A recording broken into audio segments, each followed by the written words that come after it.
Thank you very much, Whip Emmer, for talking with us about this and for all of your long-standing support of our industry. I know I and everyone else really appreciates it, so thank you.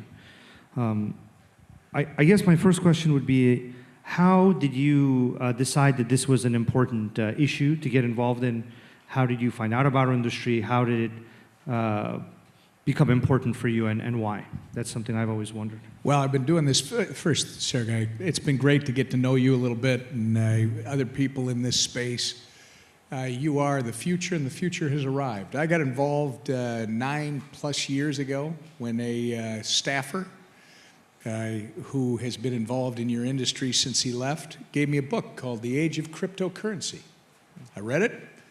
Told him that next time you give me a book, you got to remember I'm in Congress. There need to be more pictures. But the book actually opened my eyes to something that, frankly, I was raised with, which is when I was coming up in the 70s and the 80s, there was a big movement, and the debate, again, has always been in this country, the size and scope of government versus the right of an individual to self-determine. It was argued in different ways for 20, 30 years as I was growing up, and then 2008 happened, and the Satoshi white paper happened, and then Bitcoin started, and it's all the things that have flowed since. What it does for me is I'm excited about the next generation of the web. I'm excited about the ownership economy where Sergey and Tom can do work, transactions directly together, peer-to-peer, without worrying about an intermediary. Not that we won't need intermediaries. We're going to want some intermediaries. But guess what? You and I get to decide who they are. So I recognize that another thing, with a country that is so far under the water in terms of our finances, we have got to grow the pie dramatically. It's not just about resizing the size and scope of government. It's about making sure that as we go forward, we're more efficient and that we are growing. And the way you do that, if you think back in the 90s, this really wasn't anything about Republicans, Democrats. The internet was developing freely in this country. We were the leaders. We need to be the leaders in the digital space the same way, and in the next iteration of the web, it will give us another amazing opportunity to grow our economy and raise the boats of everyone. Yeah, well, I'm really glad that Stafford gave you that book. And I feel that your view has always been that it's a bipartisan, or I think you called it a nonpartisan issue, yes, which is what you mentioned to me before at the Crypto Summit and other places. So I think that is also a big help at this point, that it's not just a one-sided issue because of its size and scope, which I'm very happy to see. You know, it's not on your list of stuff, Sergey, but you realize that when I came to Congress, we had the original odd couple that had started the Blockchain Caucus. It was Jared Polis, from a Democrat from Colorado, and Mick Mulvaney, a Republican from South Carolina, that created that. That was more of an education-type caucus, trying to get people to raise awareness about what this is and why this is important to not just our economy, but our country in general.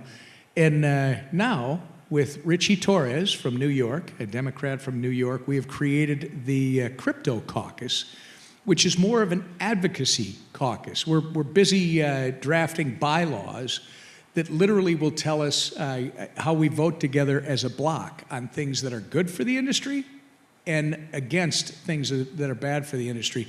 So it shows you how far we've come in the last 9 years. Yeah, it's great to see. We were all saying that here at the conference, how much progress we made in a different world today from even 6 months ago. So I think it's useful also for us to think about and maybe hear your views about how you define success for the United States financial system in terms of Web3. So what is your view of the United States definition of success in the Web3 financial system? Success is defined by how many people we have here succeeding and that are coming in from outside. This should be the laboratory for all of this stuff. We should create a regime that literally allows safe harbors for people to create things. And we will find out different consequences of those new products, new services, new technology. and then we can put guardrails on them. But we need to have an environment where people know what the rules of the road are, so you're not going to 5 different agencies and 5 different regulators that you got to deal with. And by the way, the last one at the SEC always told you that the door was open. Come on in. And then he'd sue you. And it was never clear about where the law, the rules were. That's what has to change. And that's what this administration is absolutely driven to change. I mean, look at what Donald Trump did. He didn't just promise that he was going to be the crypto president. And I told his vice president, JD, that I like him for a different reason when he was picked, because everybody else was talking about all of his accomplishments. I said, you're going to be the first presidential or vice presidential candidate in the history of this country to actually have owned Bitcoin. So what they did 2 days after coming into office, issued an executive order, literally setting off to accomplish what they promised to do. We need all that innovation, all those risk takers and creators in this country. That's what is the definition of success. From that, you'll get that economic growth, you'll get opportunities, and access to financial products that many people can't get right now. And you believe that because you've seen that happen in the internet era, right? Like the fact that there were all these internet teams building things and creating user experiences in the U.S. internet. That's what informs that point of view? Yeah, it does. That and I look at Tornado Cash, the example of these people who are developing software products that we want them to develop. You don't need an administration that is telling them they're criminals and they're going to be punished because someone uses that technology that they didn't intend for, they don't want. That's the new regime. People have to feel safe. They have to feel as though they understand what the playing field is all about, and then bring it on. Let's get you all back in here, and let's get new opportunities that we should be seeing developed right here in the U.S. Yeah, I completely agree with you. We work with both the DeFi community and the bank community, and fundamentally everyone is just a person who wants to manage risk and feel safe in their activities. And I find that both groups are equally eager to comply once they know how to comply. Yeah. So I think we're on the same page. So the current U.S. financial system is seen as pretty reliable. And now, as we transition into the Web3 version of that financial system, how do you see that transition happening in a way that the U.S. financial system continues to be seen as highly reliable? Do you see things like proof of reserves and other mechanisms like that helping with that transition? Or as we move from the traditional to the Web3 system, how does that perception of the U.S. financial system's reliability continue? Well, this to me has been the issue. A lack of legislative action at the federal level has actually created a huge problem, because we have an existing 2-tier legacy banking system that in some respects is moving into the 21st century of finance. In other respects, it's not. Government should not be here to protect dinosaurs from ever having to evolve, but it is up to Congress to establish where our regulators are not. We need to establish the rules so that people can rely on those rules. So going forward, it's all about making sure that you have certainty and predictability in the system. And that's literally what we're going to do in Congress. You've already seen the Genius Act come out of the Senate Banking Committee. That's the stablecoin bill on the Senate side. French Hill, our chairman of the House Financial Services Committee, is literally working on both a stablecoin bill, which is a lot like, there's some differences, but the draft that we've seen is a lot like, second draft now, is a lot like the Senate bill. There are some minor differences that I'm sure can be ironed out. And that's going to be all about if you're going to create stablecoins here and around the world, that you are going to represent to people our dollar-backed stablecoins. Well, this is the debate. We're going to have Treasury lay out specific requirements to prove that, in fact, your stablecoin is backed up by something of value, the U.S. dollar. But then the market structure bills, the other piece, you got to have both. So expect that French will have both of these out soon. In fact, I think the stablecoin bill might actually be already out. The bill is going to be marked up soon, but you'll see both of them in the House. I think French's goal is to have them done by August. Yeah, that's what I've heard as well. And at the end of the day, I think that's probably one of the key questions is once a stablecoin or a U.S.-issued asset is made in the U.S. financial system, how do we know that it is actually backed by what it says it's backed by? That's right. Instead of being, fraudulently backed by nothing or who knows what. So I think, that's a topic we're definitely focusing on. And I agree with you that the U.S. Treasury will have a lot of views and important points on that. And we've got to give them direction, but then they'll have to bill it out. I think the stablecoin bill actually has 180 days for them to act on creating the rules. So a short pathway, but it's about 6 months, I believe. Yeah, makes sense. That's very exciting. So let's say we get past the rest of these, we get past these two bills, the stablecoin bill and the market structure, these two pieces of legislation. What do you think is next? What are the next set of topics that you're interested in? Well, I think one that's going to go with those two, before we get ahead of it, would be the prohibition on a central bank digital currency. I would expect that will travel along the same timeline as the stablecoin legislation and the market structure bill.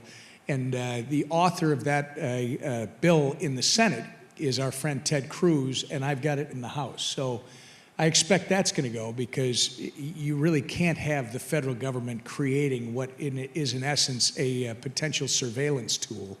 And it has all other types of bad ramifications. After that, the Blockchain Regulatory Certainty Act, which gives people an understanding of what is a security and what is not a security.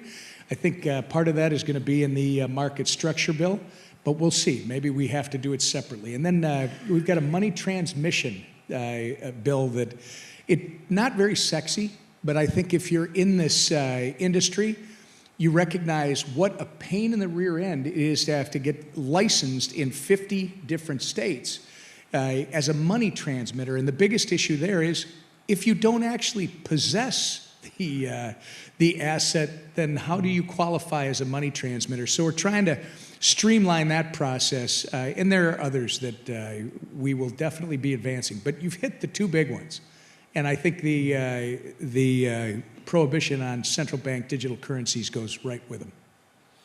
Yeah, makes sense. I think, those two bills create the kind of foundation with the stablecoin bill allowing a system of payment and the market structure allowing more assets to be created by both DeFi, TradFi institutions, all those groups.